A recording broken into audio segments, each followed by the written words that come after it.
have been a really beautiful opportunity to connect with ancestors that you have loved.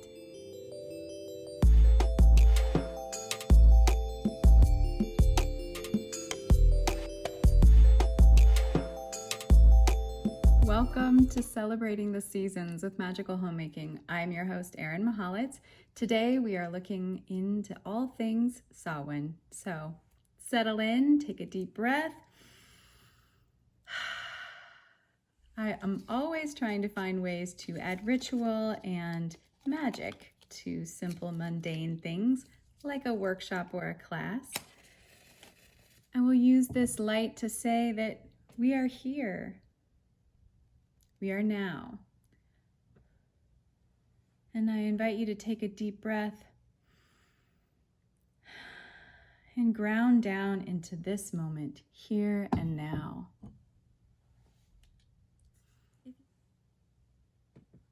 And with the smoke and with my breath, I release any tension, any anxiety, any frenetic energy that does not allow me to stay focused. And I release any expectation, welcoming light and love and connection here in this moment, in this now. Welcome, welcome. Let's dive in. Here you can see my little kiddos, Liam and August, dressed up for Halloween, and that's where we are, down here in this quadrant of the Wheel of the Year. This is the time when we've gone from the death of Mabon, the big harvest time at the equinox, and into the rest period of Samhain, into late autumn. And for the Celts, this would have been the beginning of their new year. This is the Celtic New Year. So welcome to the time of Samhain. Whether you are in it now, which is where I'm at, I'm looking out my windows and seeing all the leaves dropped off, or you're at another time of the year, we can always drop into the energy of Samhain. Good magic, good energy to align with anytime you want to release things, embrace the magic and power of death. So when we call in the directions with a Samhain influence, we're going to call into the north pumpkins, graves deep in the earth, the seeds that we save from our harvest, and the deer even who come to nibble on what's left as they get ready for winter. In the east, the power of air, you might call on journaling and the power of reflection, the idea of new beginnings found in or wrapped in old endings. I think about the ghosts floating through the air, and crow is a very present bird at this time of year. We think about the direction of the south and the energy of fire. I thought of the energy trapped in candy. So much zing energy in there. I'm thinking of my children, of course. Also thinking about the fires in our fireplaces. It's gotten chilly here, so we have fires going almost daily. But also our kitchens are really busy as well at this time of year, preserving and baking. I also think about the fire within. We tend to go dormant at this time of year, getting kind of quiet and reflective. So we also can tap into that internal fire. Later on, I'll talk about some stones that can be useful, and making sure, using herbs like ginger or apple cider vinegar to keep your own digestive, blood-flowing fire healthy and maintained during dark days. So I, with water, call in the hot beverages, the power of transformation through death, and anything that might flow. Bringing that power of flow can help us let go and release and remind us that flow is the way. Being stagnant and not changing is cause for pain and suffering. And the more that we surrender to the flow of our lives, the healthier we will be. Calling on the direction above, we might call on all the stars that we can see at night now that it's much darker. The Celts might have called on the horned god who would have helped with the hunt. In the below direction, I think of Hecate, who's down there with Persephone as her grandmother, helping her, guiding her, eventually supporting her as she comes back out. I think about the triple goddesses of Ireland and the crone energy, this gift of wisdom. Helps us let go and release. Baba Yaga energy is in here, inner strength, so that you have the power and courage to release and let go, and maybe even to ask for help, which we all need, especially as it gets darker. Samhain, I mentioned, means summer end in Gaelic, and it's been given the name Halloween because of the Christian kind of usurping of this time of year holiday into All Souls Day. The idea of hallowed would have been holy, sacred, and ween, here we have the wind from Samhain. So the sacred ending, if you might. And this would have been a time when we were recognizing and honoring our ancestors, those who have come before. We think of Dia de los Muertos down in Mexico, and how they're honoring and celebrating their ancestors with pictures and food and vibrant colors. They bring in the marigold, which is... This is the night when the gateway between our world and the spirit world is thinnest. Tonight is a night to call out to those who have come before. Tonight I honor my ancestors. Spirits of my fathers and mothers, I call to you and welcome you to join me for this night. You watch over me always, protecting and guiding me, and tonight I thank you. Your blood runs in my veins, your spirit is in my heart, your memories are in my soul. With the gift of remembrance, I remember all of you. You are dead but not forgotten, and you live on within me and within those who are yet to come.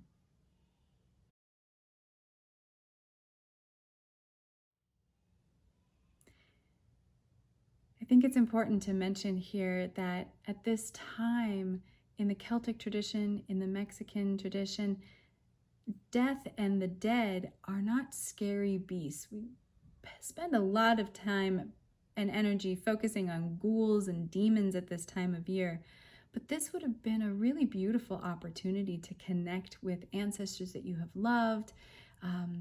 It's a way to honor your own lineage and your family history.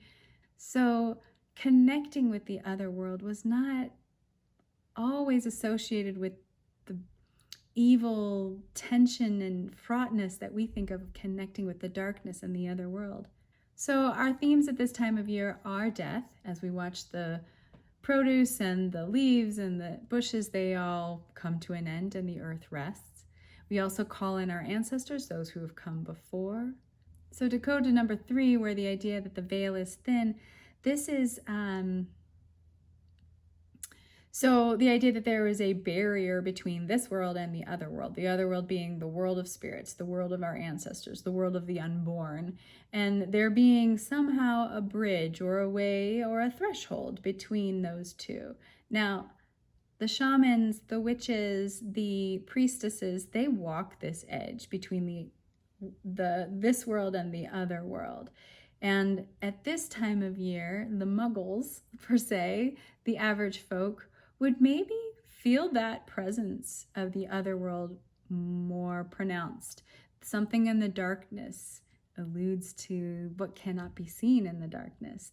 Number 4, the idea of the last harvest. This is the third of the harvest festivals. Lammas or Lugnasad would have been the first, and Mabon, the equinox, would have been the second, and this is the third. And you can see, I don't know, around me, I can see that there is very little to harvest still. Number 5, the idea of reflection and calling in journaling.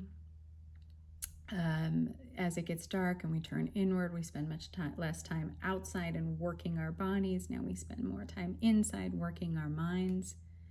And number 6, this is the Celtic New Year. So I resonate deeply with this idea that beginnings start in the darkness beforehand. So you would celebrate, for example, Beltane, your celebrations would start on the eve beforehand, in the darkness before. We tend to think that daylight marks the beginning in our culture these days. And for me, maybe perhaps also as my experience as a mother, as a womb holder, a child bearer, there was a lot happening. No one else could see it, but I was experiencing a lot in that darkness time. So, Happy New Year, witches. I've drawn some memories from my own life, everything from dressing up as an elementary school teacher. This is my grandfather. Gigi is what we called him. His name is Leo Mahan. And the change, this photograph on the right, this is my backyard. There's a hill on the backside. And if I had shown you a picture of this hill 2 weeks before, it's almost completely different. There's so much change that happened so quickly. I went back through my photographs to late October and pulled photographs from that time of year. Now, divination, I'm always doing tarot cards, so that's always going to show up. But whether you're doing oracle cards, runes, or what else? Scrying, pendulums, meditations, journeying, this time where we really start to connect with the darkness is a good time to do some divination and connecting with the unseen forces. Death is very apparent at this time. This also would have been a time in the Celtic tradition where they would have called in the names of those who had passed during the year, and maybe there was a burning ceremony and something to help those spirits again cross over, especially when this veil was thin, usher them into their next realm.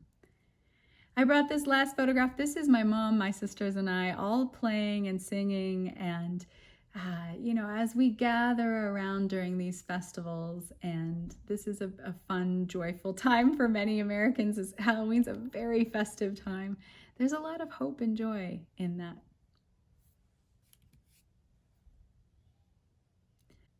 Okay, love those swinging witchy hats.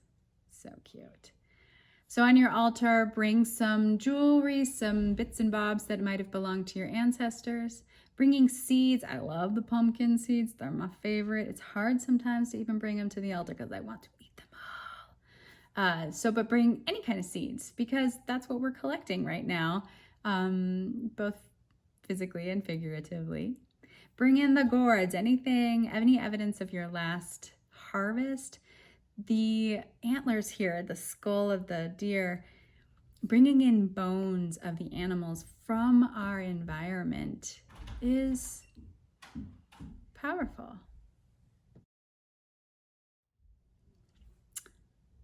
So, common symbols of Samhain, we see a lot of witchy symbols. The witch hat, the witch broom, the moon, which is often associated with the witch. That's because she is the edge walker. She is, or he, is the one who knows, is familiar with that threshold between the other world and this world. She was an important guide during this time. She also would have probably been a keeper of the knowledge and wisdom of the herbs that are going to keep you healthy and safe through the winter. The death card from tarot is here. I do enjoy putting on my altar tarot cards from my decks to remind me, help me align with the energy. Because if I'm in resistance to death, which is the theme of this time, then I'm out of sync, and that will be felt in my body, in my psyche. And so pulling in the death card is not to invite death into your life. It's about inviting the integration of death into your story, into the meaning making of this time. It's a reminder to tuck those threads into this woven fabric of your life. Colors at this time. Don't you love this video? This beautiful scenery here at Great Hollow Preserve in Connecticut. The golds, the orange, the dark gray brown of the bones of trees, even some green from the lawn and the evergreens. I pulled in the purple here as well. I think of purple as a very transcendent color, one that is connected for me to this liminal space of dying out. I bring in the orange of the pumpkin and the gold of the straw and the black of the night and the reflective space. 4 stones that I've brought in. One is bloodstone here on the bottom left. Most of this stone is this dark green, but there are movements of red throughout. The bloodstone is good for courage, energy, and strength. It's a cleansing stone as well. I think a lot about tending to that inner fire, helpful and useful as we go through the dark months of the year. This one is carnelian. It's good for confidence, motivation, and power, useful in the darkness. And then in the darkness we have the smoky quartz and obsidian. Smoky quartz is a cleansing and balancing stone, and the obsidian is also a protective and cleansing stone as well. To me, the cleansing aspect at this time of year seems significant as we sweep out all the stuff from the summer dirt and grime and the harvesting. Yeah, let's just get all the gunk out of the house before we hunker down for the winter. And I think we can think of that on the physical level, in our homes, in our clothes, but also inside of us too. Let's get rid of anything that we don't need to sit with for all winter. Let's let go of that.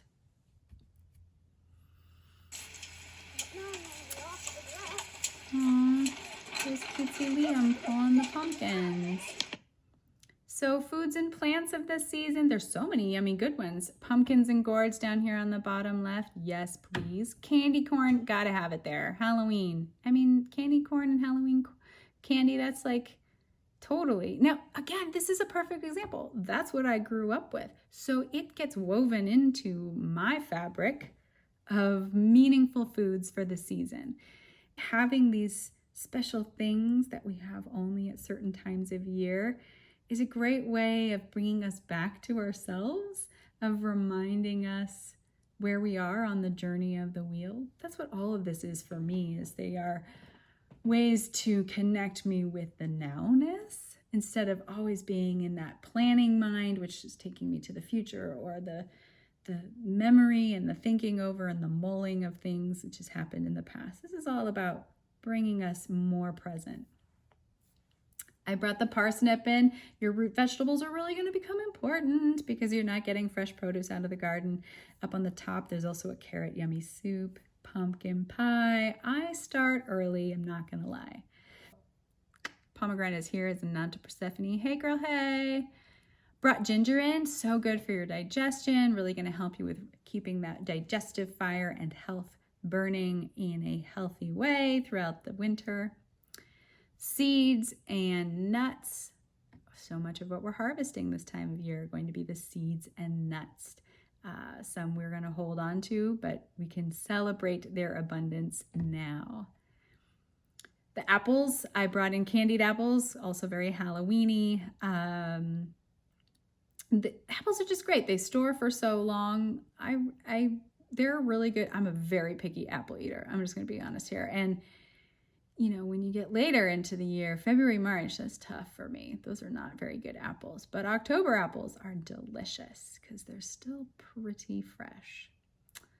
I brought some lavender honey in here. Our lavender has gone kaput, and so I've already put it into some honey, and now I have delicious lavender honey. And if you're using raw honey, especially if you're using raw honey, the local honey, this is going to help you with your immune system throughout the winter. So our gorgeous beets, spices at this time, calling in the clove and the star anise and the cinnamon, which both, kind of like the candy corn, connect us to these memories, those gorgeous hot beverages I called in at the beginning. But they're also medicinally helpful for our immune systems. So is the fire cider. Here you can see from Herbal Academy. I got this picture of a woman holding a big jug of fire cider, and in there you can put onions and garlic and hot peppers and turmeric, ginger, like a bunch of other stuff you can put in there. Add apple cider vinegar, and then when you're not feeling well, you can take a shot of that to really jump your immune system. And I brought in some rosemary because I am harvesting and drying my rosemary, which is what I burned earlier. I love having it around. She's one of my favorite herbal friends. And, you know, as I wrap up my tapestry here, my quilt of different foods and plants, I want to honor and recognize how yours are going to be different and unique to you. The deity dance. Now, I bring this up because there's this constant flow of male and female energy, and I want to take gender away from that. That's how they're expressed in these old mythologies of male and female and how those energies show up in the stories. But we're really talking about yang and yin energy and the constant flow and motion. This is sunlight versus darkness. And that constant movement and flow, that dance, is the divine dance. I would personally say that for me, that is divinity, that is great spirit. It is not a thing, it is the patterned, cohesive dance and movement, all of them.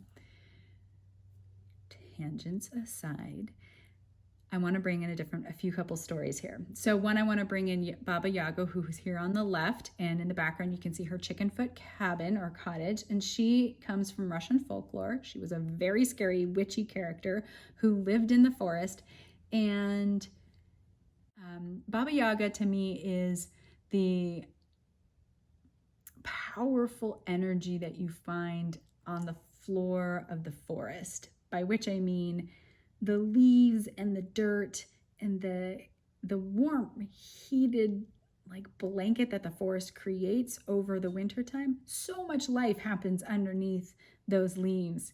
So Baba Yaga to me is this kind of dark, dank, powerful energy.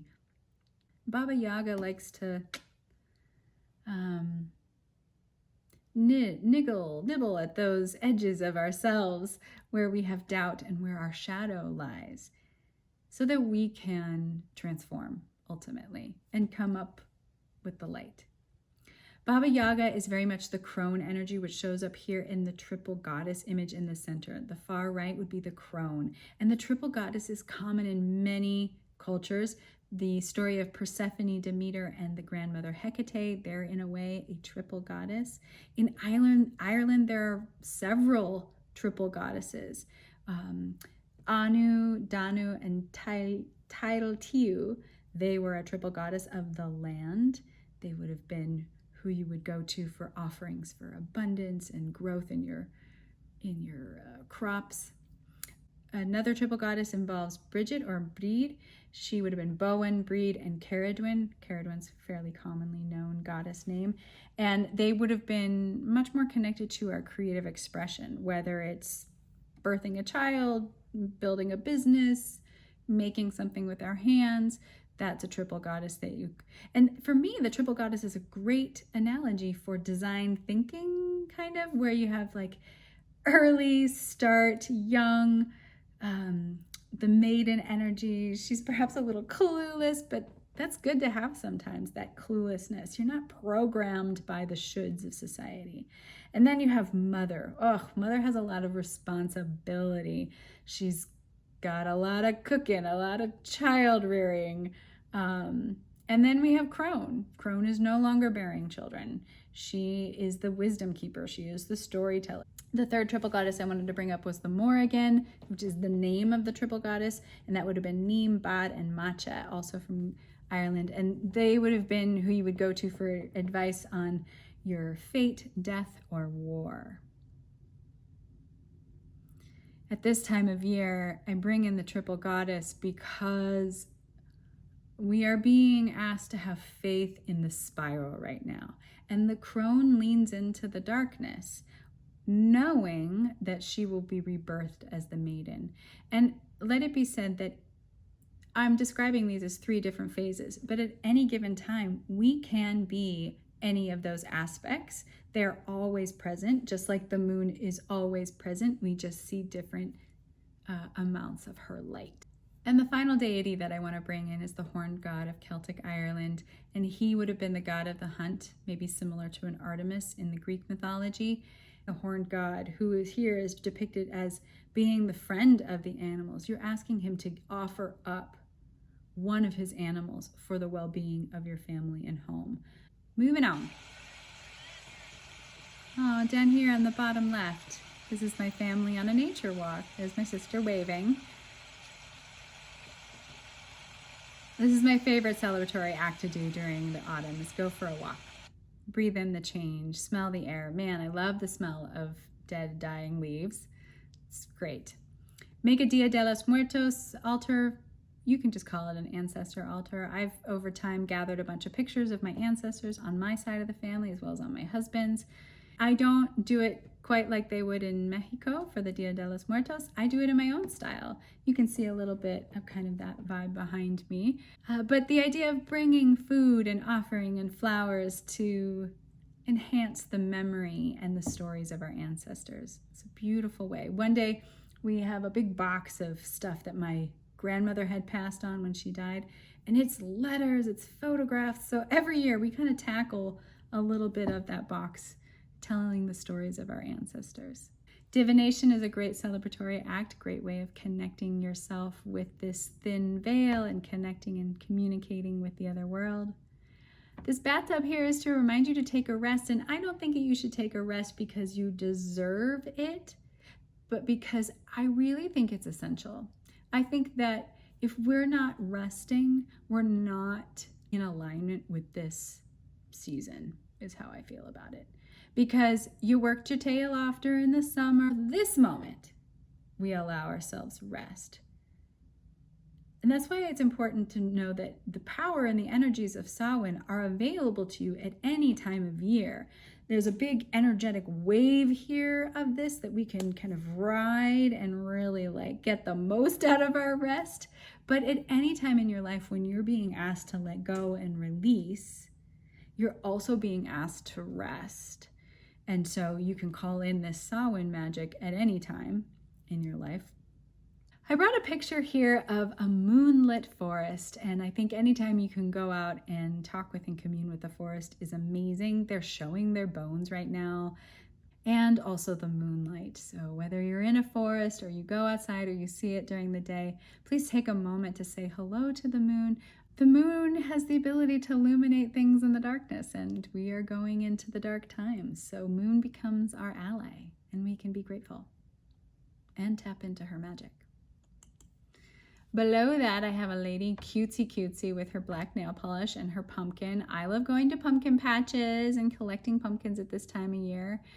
Get yourself a journal, pull out your journal, dedicate time to your journal, set a timer so you have time to journal, find prompts for journaling. Great way to maybe do some open journaling and listening for messages from ancestors and messages from the spirit realm, or just reflecting on the year ahead, or the year behind you, and how much you've transformed.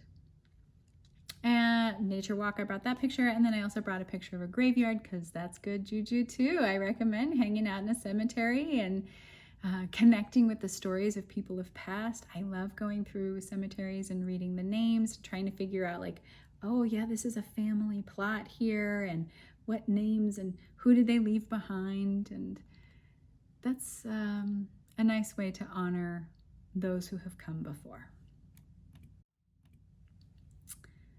So a quick meditation here on the ancestors. I want to give you a couple of questions that you can then do on your own. So the first question is, how are you feeding your ancestors? A good friend of mine says that if the more we feed our ancestors, the more that they will feed us. And so in that statement, I think there are two questions really. One, how do you feed your ancestors? And two, how are you nourished by them?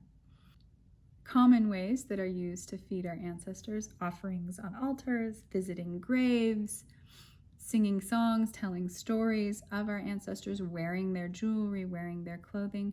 But you and your ancestors will know the way that's best for you. And then thinking about how you would like to be nourished from them. Is there anything you're wondering? Is there anything that they can help you with? The hunt. This is the second area of reflection, which is, what are you hunting for? What do you have a hankering for? What do you desire?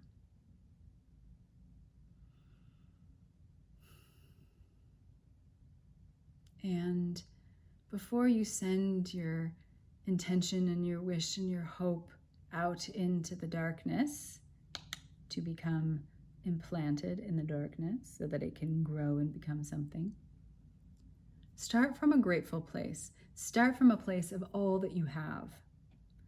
Thinking about the things that you own, the people you know, the experiences you've had. What can you be grateful for? And in that feeling of having so much, knowing that you will have this thing that you hunt for and that it will be offered to you at the right time, the opportunity will come for you from this having abundant space. What world, what things, what experiences, what people are you on the hunt for? And then how can you make an offering? Yeah, what sacrifice are you ready to make at the altar of your personal hunt?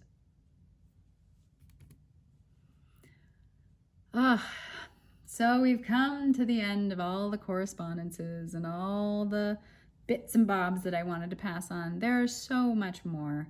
I really recommend attending to the environment around you and the season of the life that you are in right now. I hope this has been a great part of your journey in learning about the seasons. I'm very grateful to you and to all the elements that we may have called in at the beginning. Thank you so much for the technology and the platform in which to share. Thank you to Canva, where I designed my presentation and my handouts. Sending so much blessings to you and your family. And I hope you have a wonderful Samhain. May it be a good death. May the deaths that we celebrate and honor give us practice so that as the big deaths, the hard deaths come, that we have routine and ritual and knowledge on how to move through transition with grace. Sending so much love.